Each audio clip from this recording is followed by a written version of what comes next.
Hey everyone, welcome to the Firebase Firestore video series with Next.js 14. Here we will learn all the basics of Firestore with new Next.js features like server component, client component, server action, caching, and so many other stuff. But what is Firebase and why do we even need it?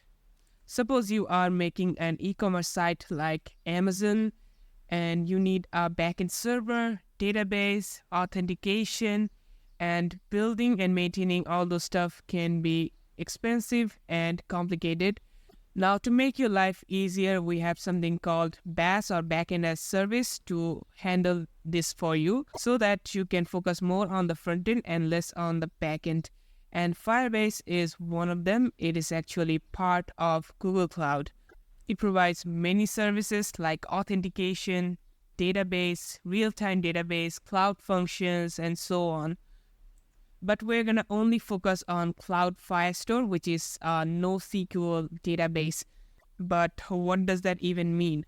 So on the flip side of the coin, in SQL databases, we store data in tables, in rows and columns.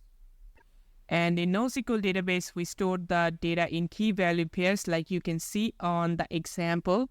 You can think of it storing the data in a JSON file, but NoSQL and JSON are different things. The values in the database can be string, numbers, booleans, can be arrays of objects.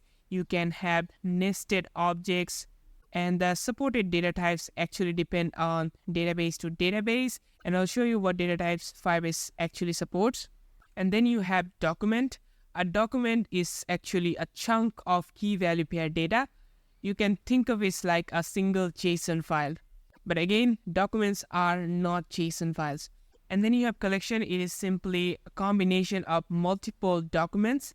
And with multiple collection, you get a database. And a document can also store a collection, which we actually call sub-collection. So that was a quick overview of what Firebase Firestore is. In the next video, we're going to set up a project with Nextjs.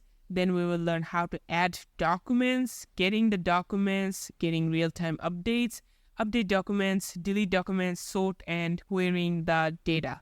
So you can see a lot of good stuff is coming in this tutorial series. And if you are interested, consider like and subscribe to my channel so that you don't miss those updates. So that's it for today. I will see you in the very next video where we will set up our project. Until then, stay safe. Goodbye.